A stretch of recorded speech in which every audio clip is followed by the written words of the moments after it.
All right, so I am Ahmed Tijani here with Rhys Brudenell. Have I pronounced your last name correctly? Because Yeah, I've yeah, you done commentated it. like five, six of your No, fights, and I don't even know if I've got it right at this point. no, you got it right there. That was good. That was good. Best Boom, one yet. professional, Yeah, absolutely professional. So, it's good. so yeah, man. Listen, so Rhys, obviously, it's good to speak to you now. Yeah, You've had a bit of time off. I don't remember in recent times you having this long off in a while. You're no, usually man. super duper active. Yeah, it's Like just any particular reason for it? at the, I was at the moment I'm signed to Glory. I've still got a contract with them, so obviously that prevents me fighting from anywhere else. But before that, I've just been injured, man. I've just the last like year I've been plagued with like real back problems and Okay. and just things that man just proper set me back. But I'm feeling good, strong. I'm in the gym non-stop, working non-stop, getting it because we're gonna put that last glory fight right. You know what I mean? So do you know what it is? So because you touched upon it, I'll touch upon Yeah, it as well. So obviously, for a lot of the people watching this, it's on MMA TV. yeah, So there's a lot of MMA fans. Some people might not be as familiar with the yeah, K1 side of things and the kickboxing side of things. Glory is the biggest kickboxing organization in the yeah, world. yeah, And to yeah, get definitely. signed to them in the first place was absolutely huge, like Yeah, huge to have a UK 100%, fighter man. get signed to them. So first of all, congratulations for that in the Thank first you. place. But how was that experience for you?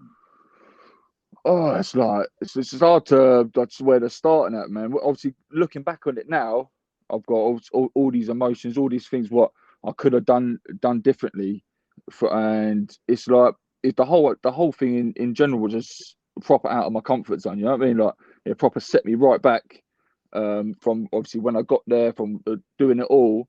It was just maybe I weren't mentally prepared for that sort of jump, Yeah, yeah, like personally. Like and obviously as I said, I had the bad back, what made me pull out the Arnold fight. So I was still my training was completely different, like no sparring, no nothing, like none of that. Obviously the my fitness weren't obviously where I wanted it to be with the bad back. I couldn't do what I normally do. So like obviously looking back on it now, but at the time I thought, yeah, I'm gonna just get in there, do what I do. It's just like this didn't happen that way. You know what I mean? yeah. Because looking at I think you fought on the Combat Fight series. Yeah, Was it a Road to One yeah, heavyweight tournament? yeah, Yeah, yeah. so you fought on that, and I'll be Where it's the honest. Muay Thai Grand Prix Road to One. Sorry, Yeah, apologies, sorry, Muay Thai Grand Prix. So, yeah, so sorry about that, yeah, guys. yeah, Um, yeah. but I just the shape you came into that fight was Yeah, the best I've ever seen you. Like I've yeah, never seen you come in yeah, so conditioned. yeah. You know that 100%. Like that I felt like peak condition, then peak fitness and that. And it just from there, I don't know what happened. And my back went, and it just and trying to recover from that, it was just it was just chaos. You know what I mean? Really, but that's the fight game. I thought I'd be able to adapt and overcome things, but obviously I got found out on the biggest stage. But I had to do a lot. It's not like I had to, but I felt like I needed to just do it, get it in there, and just get into glory. You know what I mean?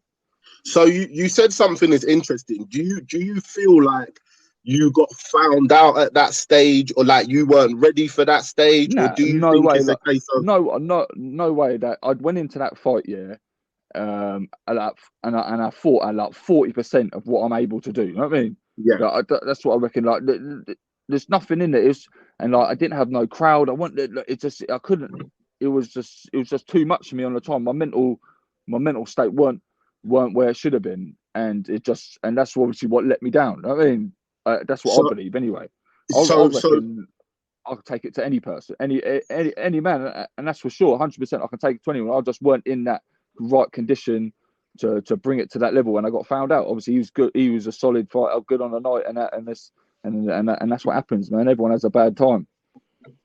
yeah, so because I know for some people that don't fight or don't compete, they Yeah, might not understand the difference about competing during yeah, lockdown but I actually had the opportunity to fight during that pandemic, and it is strange. It's a real strange atmosphere. Man, there's no buzz, no excitement. No, nothing. It was dead, man. It was dead completely in there. There was no one in there.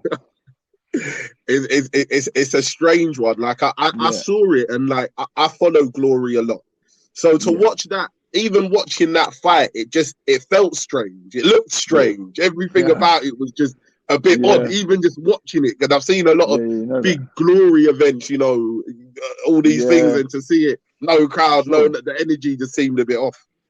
Yeah, it's like even the whole thing. It was just obviously it was organised perfectly in that, but it was like just there was no crowd. Like normally, you thrive off everyone like the scream, even if it's negative. Like that's what you just were there, and when you're getting hit and like nothing, and no one's like, and there's no like getting you back up, and you're thinking, oh man, this is like a bad night in the office here. Like what's like? There's nothing driving you on to like even just go for it at the end. You know what I mean? So you touched upon a fight that didn't happen, that personally I was very, very upset about. I was doing a lot of posting, a lot of talking about this fight because I was buzzing, and that is the Arnold Oborotov fight. What happened that didn't allow you to step into that fight? I was see what it is. Obviously, as I said, with the bad back, that's all through that camp. I was led up, couldn't hardly even sleep, hardly even work. Obviously, I was still working a bit, and it's like my back was just it was just all the nerves in the bottom of my back was giving me proper ag, and but I was still doing enough, I reckon, just to get into that fight. As it was a five round fight as well, that was playing on my mind as well. But I was gonna still get in there, do it, but then I just had a freak accident in sparring, and that ended up busting my nose completely. He was just gone. And that's got 2 weeks out from it, and with that as well as my back, I couldn't even breathe. You know what I mean? Yeah. And so that was that. That was obviously I pulled out of that, but that's what I'm saying. I'm number one in the UK, and obviously I fought, but the top guys I ain't had that chance to get at them. You know what I mean? So listen, I'm glad you said that, because I had an interesting talk with people about this, because I was 50-50 on how I felt. When they crowned you UK number one, I was 50-50 on how I felt, because on one hand, you're the one that's active, you're the one that's fighting. Arnold has held on to the number one spot for however long, and he hasn't fought in when was his last fight? Maybe 3 years ago, something like that. And before that fight, how long was his fight before that? Maybe another 3 years. So that maybe he's fought once in 5 years or something along those lines. So I didn't feel like he should be able to hold that position and not be fighting and not competing. But I do always feel like if you're gonna take the number one spot, you do need to beat that number one guy. Definitely, and don't get me wrong, like I'm not under any illusion thinking that I fought like the best in this country's had to, but I will. And mate, hands down, any person wants to fight in this country, we can throw it down 100%. But obviously, if they want to give me the number one spot, obviously for the activity, then we're not turning it down. Yeah, you know that 100%. But when chances come. Obviously, if I can fight any of the top guys in this country, and I will when I'm out of Glory or whatever, and we'll see. Hopefully, I'm not out of Glory. Hopefully, I can be the champ there. You know what I mean? I'll steam through them guys as well. No? But because I reckon that's where I want to be, world level. I can step to any of them. You know what I mean? So we'll see how it goes. And if not, I'll come back to the UK and I'll wipe the floor with these guys as well. You know what I mean? I love that. Listen, that's the energy we need in the heavyweight division. Someone needs to step up and say, I'm the guy. Right now, everyone's saying you're the guy. Like, I think the Arnold fight needs to be run back at some point. Hopefully, we get an opportunity to see that for sure. Any of it, like, I'm not going to turn down any fights. And if the time's right, we can get it on. Like, I've had enough of being I've been a bit of a nice guy all the way through my career, just being all polite and that, and it ain't getting me nowhere. You know what I mean? So we'll step to any of them, take it to them, put fire on them. You know what I mean? Shoot your shot, baby. Shoot your shot. 100%. No, so in terms of obviously you're still under contract with Glory. Have they given you any update on when you might be out again? No, nothing right now to speak. But obviously we're in correspondence with them and that, talking every week, trying to obviously see when they're ready and that. But they've got some big shows. They've had some big shows on, so I'm just obviously hopefully after that. They're going to give me a date, and then I'll prove it to the world that I'm here to stay. You know what I mean? I'm going to take it to anyone. Are you familiar with any of the Glory heavyweights? Is there anyone that you think? Now, listen, you don't need to call out and be like, this dude's whatever. But is there anyone you feel like you match up well against? Like, I don't know them by name, or I've watched all the Glory and that, and I keep tracking it and that. But obviously the top guys, the guy I last fought, he trains with the top guys and that. And to be honest, like, he got 40% of me. So if I put it on him 100%, I'll do any of them. You know what I mean? So we'll see, innit? We'll see how it goes. I'll take it slow and fight my way up, and I'll do the work what I need to do. So yeah, man. No, listen, it's fantastic. Like, you're training out of like a very good gym. You've got some good guys at that gym. I know. I see you and David, who recently fought on BKFC in London, returned from competing overseas in Poland and competed in London for the first time in a while. I see you guys getting in rounds in the gym. Man, how is that? We're local.